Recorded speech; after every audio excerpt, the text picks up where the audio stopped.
문이 좀 길었습니다. 감사합니다. 남자는 태어나서 3번 운다는 말이 있습니다. 태어났을 때 울고, 부모님이 돌아가셨을 때 울고, 나라가 망했을 때 운다고 합니다. 남성은 매우 강하기 때문에 웬만한 일로는 울지 않는다는 말입니다.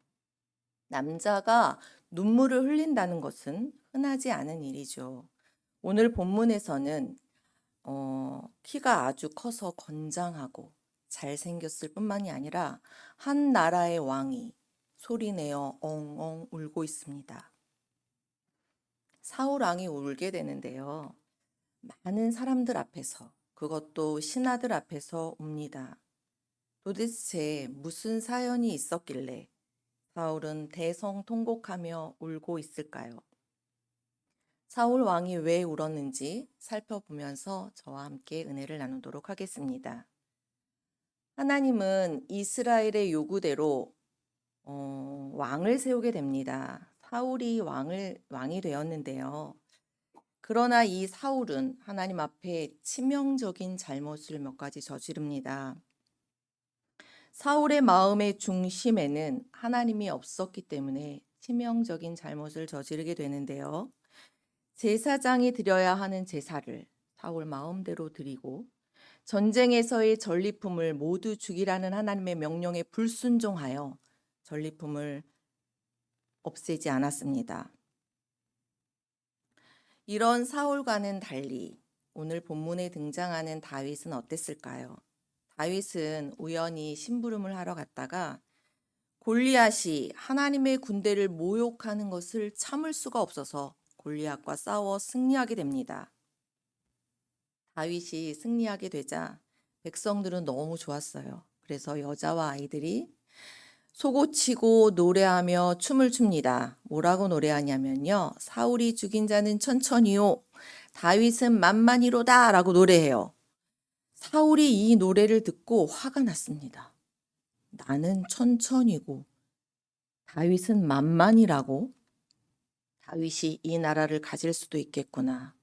사울은 다윗을 죽이고야 말겠다는 치명적인 적개심을 가지게 됩니다. 사울은 증오와 질투심으로 무서운 행동을 하게 되는데요. 사울은 다윗을 죽여야겠다고 생각합니다. 죽이려는 사울과 죽지 않으려고 도망가는 다윗의 이야기를 살펴보겠습니다. 이스라엘과 블레셋은 끊임없이 전쟁을 하였어요. 그날도 전쟁을 끝내고 전투에서 돌아왔는데 어떤 사람이 사울에게 달려와 말합니다. 다윗이 엔게디 광야에 있습니다. 사울은 즉시 3,000명의 군대를 소집합니다. 다윗 한 명을 잡기 위해서 3,000명의 군대가 소집된 거예요. 사울은 이 추격의 모든 것을 걸었습니다. 사울은 지금 다윗을 죽이려고 혈안이 되어 있어요. 제정신이 아닌 거죠. 전쟁에서 돌아오자마자 다시 추격전인 것입니다. 이치에 맞지 않는 행동을 하고 있습니다. 전쟁이 쉬운가요, 여러분? 지금의 전쟁은 총을 쏜다거나 폭탄을 터뜨린다거나 미사일을 쏜다거나 이런 전쟁이지만 이 당시 전쟁은 칼과 창과 방패로 싸우는 전쟁이었어요. 같이 동고동락을 같이 했던 전우가 죽는 것을 목도할 수 있는 그런 전쟁이죠. 전우가 부상을 당해서 피를 흘리는 모습을 볼 수 있는 그런 전쟁이었어요.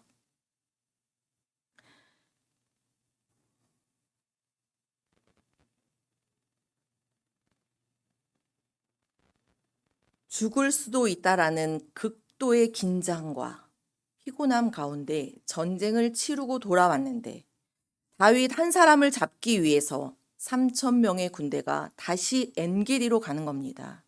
우리가 나들이를 갔다 와도 피곤한데 전쟁에서 살아 돌아왔으니 병사들이 얼마나 쉬고 싶었을까요? 다윗을 잡고자 3,000명의 군대가 다시 추격한다는 것은 어불성설이었습니다. 사울은 완전히 이성을 잃었어요. 3,000명의 군대는 막강한 군사력이었습니다. 사울은 다윗을 죽여야 한다는 생각으로 맹목적이고 어처구니 없는 추격을 하게 됩니다. 사울에게 다윗은 사위였어요. 그리고 자기 나라의 국민이었으며 블레셋과의 전쟁에서 승리를 이끈 영웅이었습니다. 사울은 천천히요, 다윗은 만만히로다. 이 노래에 사울 스스로 자기 자신을 광야로 내몰았어요. 다윗을 죽여야 한다는 목적. 잘못된 생각으로 아무것도 보이지 않았고 아무것도 들리지 않았습니다. 사울은 어리석고 잘못된 생각으로 맹목적인 행동을 지금 하고 있습니다. 사울은 이성을 잃었고 부정적인 감정에 사로잡혀 있습니다. 사울은 영적으로 깨어있지 못했고 그 마음의 중심에 하나님이 있지 않았습니다. 그 마음의 중심이 하나님을 향하고 있지 않았어요. 왕위를 빼앗길 수 있다라는 불안과 두려움에 사로잡혀 있었습니다. 자신이 얼마나 어리석은 행동을 하는지 알지 못하는 불쌍한 사람이었습니다. 다윗을 죽이고자 몇 년 동안 쫓아다녔고 군사를 동원했지만 할 수 있는 방법을 모두 동원했지만 그러나 다윗을 죽일 수가 없었습니다. 왜일까요? 하나님이 다윗을 사울에게 넘기지 않으셨기 때문입니다. 사무엘상 23장 14절을 잠깐 보면요. 다윗이 광야에 요새도 있었고 또 10광야 산골에도 머물렀으므로 사울이 매일 찾되 하나님이 그를 그의 손에 넘기지 아니하시리라.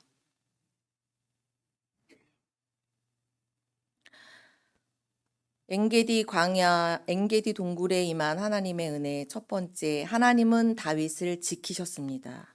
하나님께서는 3,000명의 군사로부터 다윗을 지키셨습니다. 3,000명의 군사력이 다윗을 추격하였지만 사울은 끝내 다윗을 발견하지 못했어요. 사울이 엔게디로 가게 되는데요. 엔게디는 새끼 염소의 샘이라는 뜻을 가지고 있습니다. 엔게디는 새끼 염소의 샘. 엔게디 지역은 매우 가파르고 크고 작은 동굴이 아주 많은 곳이었어요. 수백 개의 엔게디의 크고 작은 동굴 중에서 한 곳에 다윗이 숨어 있었습니다. 그런데 하필이면 수백 개의 동굴 중에 다윗이 숨어 있는 동굴로 사울이 들어가게 됩니다. 누가 들어간다고요? 사울이 들어가게 돼요. 사울이 오히려 다윗에게 발견됩니다. 다윗을 잡겠다고 추격하던 사울이 도망자인 다윗에게 발견됩니다. 사무엘상 24장 3절에 보면 길가 양에 우리 같이 읽어볼까요? 시작.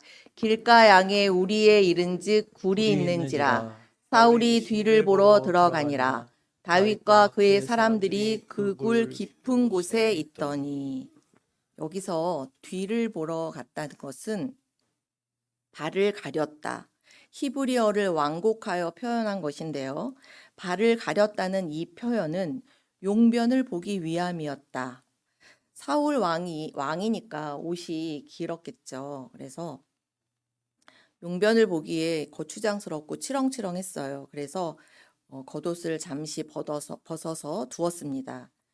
그때 그 동굴 안에 누가 있었죠? 다윗이 있었죠. 다윗이 사울에게 살금살금 다가갑니다. 허리춤에 있던 칼을 뽑아서 벗어둔 옷을 잘랐습니다. 적당한 크기로 잘랐어요. 사울은 무슨 일이 있었는지 또 자기 옷이 베었는지 벗어둔 옷이 베어졌는지 알지 못하고 이제 동굴 밖을 나가지요. 다윗이 그곳에 있었다는 것을 사울은 꿈에도 생각하지 못했습니다. 성도 여러분, 누구를 쫓았던 거죠? 분명 사울이 다윗을 쫓고 있는 상황이었는데 지금 전화위복이 된 거예요. 분명 사울이 다윗을 쫓고 있었어요. 다윗이 위기 상황에 처해 있었습니다. 그러나 지금은 사울의 목숨이 다윗에게 달려 있는 것을 알 수 있습니다. 도망자였던 다윗에게는 사울이 보였지만 추격자였던 사울에게는 다윗이 보이지 않았습니다. 여러분, 밝은 밖에서 어두운 동굴 안에 갑자기 딱 들어가면 아무것도 보이지 않습니다. 동굴 안에 있던 다윗은 사울을 볼 수 있었지만 사울은 동굴 안이 보이지 않았어요. 캄캄해서 아무것도 볼 수가 없었습니다. 사울이 생리적인 현상을 해결하고 있을 때에 더 깊은 어둠 속에는 다윗과 그의 부하들이 있었던 거예요. 다윗 한 사람을 잡으려고 3천 명의 군대가 동원되었지만 사울 스스로 다윗이 있는 동굴로 홀로 걸어 들어갑니다. 사울은 어둠의 권세에 있었고 다윗은 빛의 권세 안에 있었습니다. 어둠에 있는 자와 빛 가운데 있는 자의 극명한 차이를 우리는 볼 수 있습니다. 사랑하는 성도 여러분, 사울이 한순간에 절체절명의 위기 상황에 놓이게 됩니다. 사울은 수단과 방법을 다 동원했지만 수년간 다윗을 죽이려 했지만 실패했습니다. 사울의 생명이 이제 다윗에게 맡겨진 것입니다. 사울을 죽일 수 있는 절호의 마지막 기회가 되었습니다. 하나님께서는 사울과 다윗 두 사람 중 누구와 동행하고 계신지를 우리에게 보여주고 있습니다. 하나님은 누구를 숨기시고 누구를 위험에 처하게 하셨을까요?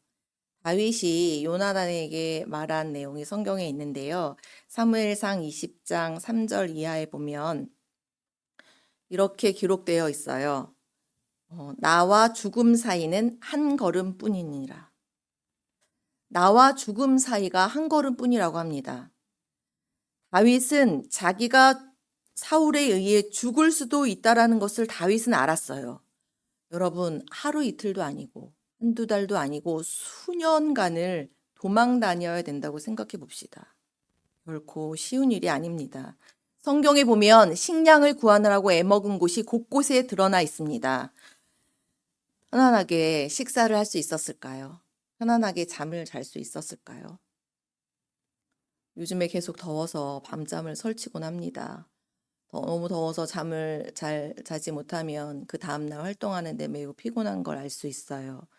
지금 다윗은 하루 이틀, 한 달, 두 달, 수년간을 도망자로 살면서 먹지도 자지도 못하는 불안하고 위험한 상황 가운데 놓여 있었으나 그 마음의 중심이 하나님을 향하고 있었기 때문에 하나님이 나와 함께하기 때문에 지금 내가 처한 곳은 비록 어두운 동굴 아니라 할지라도 하나님이 나와 함께하기 때문에 그는 강하고 담대할 수 있었습니다. 다윗은 억울하게 도망 다닐 만큼 나쁜 일을 했을까요? 너무 억울하지 않겠어요? 내가 뭘 잘못했지? 사울은 천천히요, 다윗은 만만히로다. 여자들이 부른 그 노래 하나에 도망자가 된 겁니다. 다윗은 비록 어두운 동굴에 숨어 있었지만 물리적인 환경은 동굴이었고 어두웠지만 영적으로는 하나님 품 안에 있었습니다. 다윗은 기쁨과 안식 가운데 있었어요. 지금 내가 처한 현실은 동굴이었지만 내가 지금 처한 현실은 어두움 가운데 있지만 내 주님이 나와 함께 하시기 때문에 이곳이 천국이고 이곳이 하늘나라임을 고백했습니다. 반면에 사울은 어땠죠? 사울은 여전히 왕이었습니다. 그러나 그는 불안하고 두려웠습니다. 사울은 천천히요, 다윗은 만만히로다. 여자들이 부르는 그 노래의 마음을 빼앗겨서 이성을 잃고 분별하지 못했고 어리석게도 다윗을 죽이려고 힘쓰고 애썼습니다.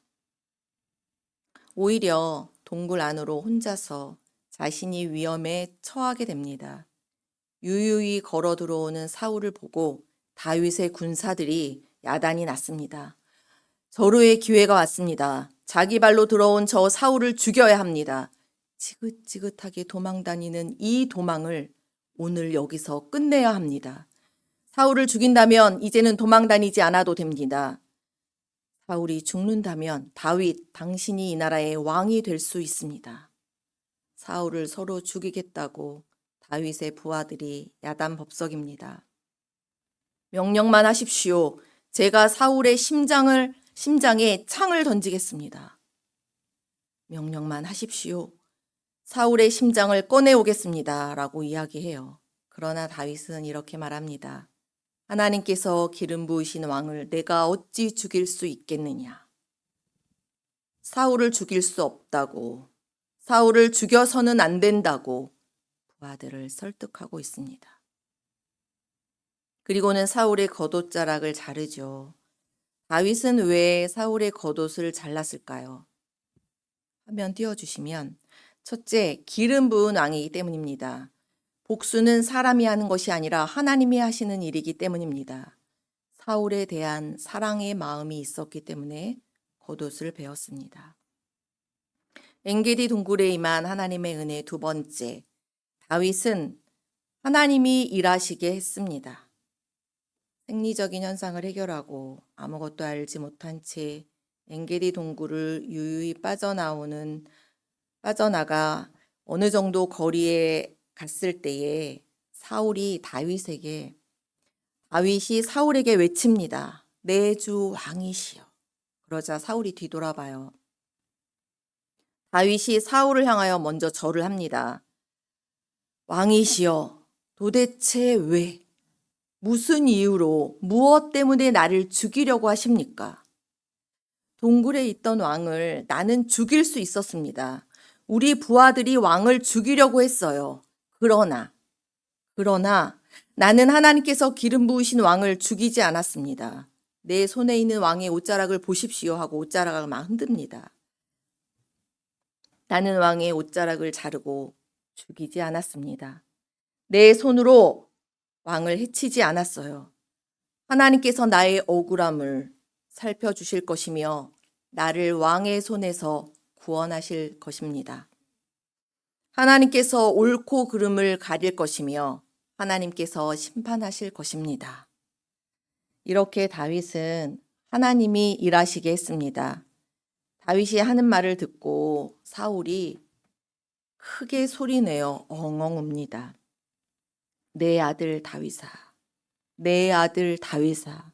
사울이 울어요. 사울이 다윗에게 말합니다. 나는 너를 죽이려고 했는데 너는 나를 죽이지 않았구나. 나를 충분히 죽일 수 있었을 터인데 죽이지 않았어. 내가 이 나라의 장차 왕이 될 것이다. 너는 이 나라를 잘 다스리게 될 것이다. 그런데 나의 자손을 죽이지 말고 내 이름을 지우지 않겠다고 나에게 맹세해 나오라고 말합니다. 이렇게 사울은 다윗에게 오히려 부탁을 하고 있습니다. 사무엘상 24장 20절 우리 함께 읽어보도록 하겠습니다. 보라, 나는 내가 반드시 왕이 될 것을 알고 이스라엘 나라가 내 손에 견고히 설 것을 아노니 그런즉 너는 내 후손을 끊지 아니하며 아버지의 집에서 내 이름을 멸하지 아니할 것을 이제 여호와의 이름으로 내게 맹세하라. 왕이 바뀌게 되면 후한을 없애기 위해서 왕조의 후손들을 모두 죽였던 고대의 풍습 때문에 자손들을 죽이지 말아달라고 오히려 다윗에게 부탁을 하고 있습니다. 3,000명의 군대와 모든 방법을 동원하여 다윗을 죽이려 했지만 사울은 다윗이 있는 굴에 스스로 들어갔을 뿐 아니라 지금 자신도 죽을 수 있다라는 두려움, 자신의 자손들도 죽일 수 있다라는 불안, 그래서 아들 같은 다윗 앞에서 소리내어 울며 목숨을 구걸하고 있습니다. 다윗은 사울을 어떻게 용서할 수 있었을까요? 사무엘상 16장 13절에 보면 우리 함께 읽어보도록 하겠습니다. 다윗이 여호와의 영에게 크게 감동되니라. 다윗은 하나님의 영에 감동된 사람이었습니다. 다윗은 하나님 안에 있는 사람이었어요. 그러나 사울은 악한 영에 사로잡혀 있는 사람, 그 마음의 중심에 하나님이 없는 사람이었어요. 그 마음의 중심에 하나님이 없었으니 늘 불안하고 두려웠던 겁니다. 사울의 마음에는 하나님이 없었기 때문에 악을 행하는 것을 알고 있으면서도 자기 자신을 멈출 수가 없었어요. 이 성을 잃었고 분별하지 못했으며 터무니없었고 맹목적인 행동을 하게 되죠. 오히려 다윗을 죽이고자 했지만 오히려 다윗의 소나기로 들어가게 됩니다. 오히려 자신이 위험에 처하게 되는 상황을 맞이하게 되죠. 이것이 하나님의 방법입니다, 여러분. 이것이 하나님이 선택한 사람입니다. 이렇게 하나님은 하나님의 영에 감동된 다윗을 지키셨고 그 마음의 중심이 하나님을 향하고 있었기 때문에 그 사람을 하나님은 세우셨습니다. 이렇게 하나님은 일하고 계십니다. 하나님은 지금도 하나님의 방법으로 일하고 계십니다. 하나님의 때가 이르면 도망자로 보였으나 하나님의 때가 이르면 도망자로 보였던 다윗과 추격자였던 사울이 엔게디 동굴로 들어가는 것처럼 하나님의 방법으로 하나님의 백성을 하나님이 이끄십니다. 다윗은 수없는 고난 중에서도 도망을 다니는 그 어둠 속에서도 빛을 잃지 않았습니다. 다윗은 사울을 죽일 수 있었음에도 죽이지 않았어요. 다윗은 사울을 용서하고 사울을 가슴에 품었습니다. 여기서 다윗은 예수 그리스도를 예표하기도 합니다. 엔게디 동굴 안에 무한한 하나님의 구속의 은혜가 있습니다. 다윗이 사울을 품었던 것처럼 우리 하나님은 우리를 품어주셨습니다. 다윗을 지키셨던 그 하나님은 여러분과 저를 지키십니다. 나는 죄인이기 때문에 나는 죽어 마땅하지만 다윗이 사울을 품었던 것처럼 예수님께서는 저와 여러분을 품으십니다. 예수님께서는 십자가 구속의 은혜로 여러분과 저를 용서하셨습니다. 하나님은 십자가 구속의 은혜, 예수님의 십자가 구속의 은혜가 없다면 여러분과 저가 어떻게 하루늘 살 수 있을까요? 다윗은 그 마음의 중심이 하나님에 있었기 때문에 하나님이 일하시게 했습니다. 사울을 용서할 수 있었던 것은, 사울을 품을 수 있었던 것은 그 마음이 하나님을 향하고 있었기 때문입니다. 엔게디 동굴 안에 임했던 하나님의 놀라운 은혜는 저와 여러분을 구속의 은혜, 용서의 은혜로 이끌고 있습니다. 다윗이 사울을 용서하고 품었던 것처럼 하나님께서는 저와 여러분을 십자가에서 죽으시기까지 예수 그리스도의 구속의 은혜로 용서하고 품어주셨습니다. 사랑하는 성도 여러분, 다윗과 함께 있던 이 놀라운 은혜가 엔게디 동굴에 임했던 하나님의 은혜가 우리 모두에게 있기를 소망합니다. 다윗과 함께 하신 그 하나님은 오늘 저와 여러분과도 함께 하십니다. 다윗을 사울로부터 지키셨던 우리 하나님은 다윗을 어둠의 세력으로부터 지키셨던 그 하나님, 저와 여러분을 지키십니다.